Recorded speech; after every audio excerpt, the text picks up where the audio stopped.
स्वागत है आपका AR न्यूज में। दिनांक 22 मार्च दिन रविवार को, जहां हर खबर सिर्फ जानकारी नहीं बल्कि आपकी जिंदगी का हिस्सा बनती है। हम आपके साथ सच बांटते हैं, उम्मीद जगाते हैं और हर पल आपका भरोसा जीतते हैं। तो चलिए आज की तमाम बड़ी खबरों पर नजर डालते हैं। पश्चिम एशिया में तनाव। ईरान ने अमेरिकी बेस डिएगो गार्सिया पर लंबी दूरी की मिसाइलें दागी हैं। इजरायली हमला। इजरायली सेना ने लेबनान के बेरूत में स्थित अमेरिकी ठिकानों पर हमला किया है। ईरान का रुख। ईरान के विदेश मंत्री ने बयान दिया है कि वे केवल संघर्ष विराम नहीं बल्कि युद्ध का स्थायी अंत चाहते हैं। भारत ईरान वार्ता। प्रधानमंत्री मोदी ने ईरान के राष्ट्रपति से शिपिंग लेन्स की सुरक्षा और मौजूदा तनाव को लेकर बात की है। आयकर में बदलाव। 1 अप्रैल 2026 से नए टैक्स नियम लागू होने जा रहे हैं, जिसमें HRA गिफ्ट और वाउचर से जुड़े बदलाव शामिल हैं। ममता बनर्जी का हमला। कोलकाता में एक सभा के दौरान मुख्यमंत्री ममता बनर्जी ने प्रधानमंत्री मोदी और बीजेपी पर तीखा हमला बोला। बिहार की राजनीति। पटना के गांधी मैदान में ईद के मौके पर पहली बार नीतीश कुमार शामिल नहीं हुए। उनकी जगह उनके बेटे निशांत ने जिम्मेदारी संभाली। मौसम का अलर्ट। मौसम विभाग IMD ने आज दिल्ली, यूपी और बिहार सहित 19 राज्यों के लिए आंधी और बारिश का अलर्ट जारी किया है। मौसम का अलर्ट। मौसम विभाग IMD ने आज दिल्ली, यूपी और बिहार सहित 19 राज्यों के लिए आंधी और बारिश का अलर्ट जारी किया है। मध्य प्रदेश। विधानसभा में विरोध जताने के लिए कांग्रेस विधायक सिर के बल खड़े हो गए। देश भर में ईद और गणगौर की धूम। भारत में आज ईद उल फितर का त्योहार धूमधाम से मनाया जा रहा है। साथ ही आज गणगौर तीज का पर्व भी है, जिसमें सुहागिन महिलाएं और कुंवारी कन्याएं शिव पार्वती की पूजा कर रही हैं। इंडस वाटर ट्रीटी निलंबित। भारत ने आधिकारिक तौर पर घोषणा की है कि जब तक पाकिस्तान आतंकवाद के खिलाफ ठोस कदम नहीं उठाता, तब तक सिंधु जल संधि निलंबित रहेगी। पश्चिम एशिया से भारतीयों का रेस्क्यू। विदेश मंत्रालय ने पुष्टि की है कि होर्मुज जल डमरू मध्य यानी स्ट्रेट ऑफ हॉर्मुज में फंसे 22 भारतीय जहाजों को निकालने की प्रक्रिया शुरू कर दी गई है। उत्तराखंड कैबिनेट का विस्तार। मुख्यमंत्री पुष्कर सिंह धामी ने अपनी कैबिनेट का विस्तार किया है, जिसमें 5 नए मंत्रियों को शपथ दिलाई गई है। अब कैबिनेट मंत्रियों की कुल संख्या 12 हो गई है। ईरान के परमाणु केंद्र पर हमला। अंतर्राष्ट्रीय मीडिया के अनुसार इजराइल और अमेरिका ने ईरान के नतांज परमाणु संयंत्र पर हमला किया है।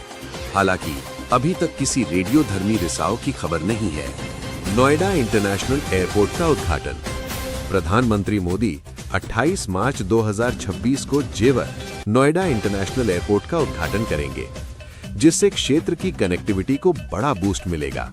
हिमाचल प्रदेश का बजट। मुख्यमंत्री सुखविंदर सिंह सुक्खू ने आज विधानसभा में वित्तीय वर्ष 2026-27 के लिए 40,462 करोड़ रुपए का बजट पेश किया, जिसमें स्वास्थ्य और ऊर्जा क्षेत्र पर विशेष ध्यान दिया गया है। भारत चीन व्यापार मार्ग फिर से शुरू।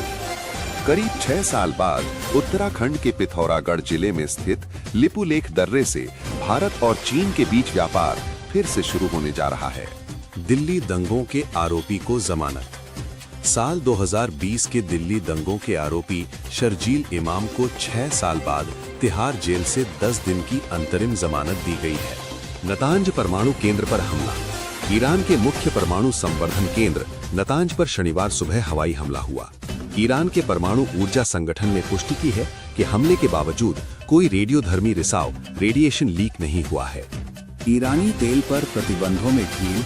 वैश्विक तेल कीमतों में उछाल को रोकने के लिए अमेरिका ने समुद्र में फंसे ईरानी तेल की बिक्री पर से अस्थायी रूप से प्रतिबंध हटा लिए हैं। इस फैसले से बाजार में लगभग 140 मिलियन बैरल तेल आने की उम्मीद है।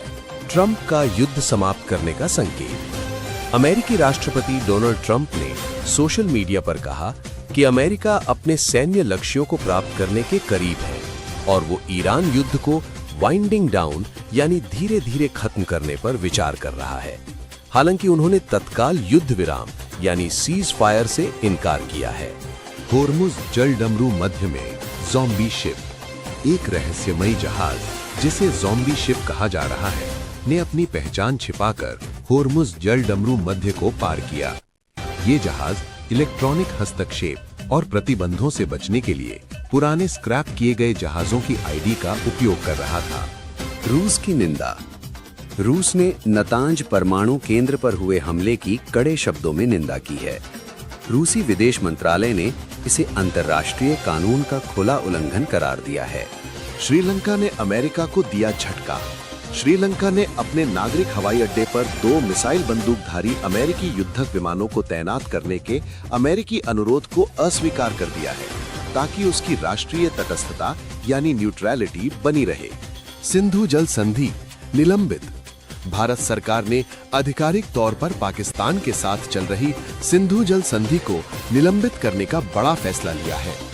सरकार का कहना है कि जब तक सीमा पार से आतंकवाद पूरी तरह बंद नहीं होता, तब तक पानी के बंटवारे पर सहयोग संभव नहीं है। आयकर इनकम टैक्स के नए नियम।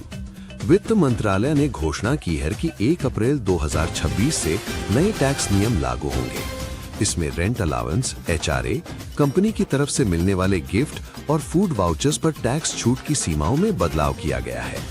सोनीपत, हरियाणा। नेशनल हाईवे 44 पर घने कोहरे के कारण शनिवार सुबह एक बड़ा सड़क हादसा हुआ, जिसमें कई वाहन आपस में टकरा गए।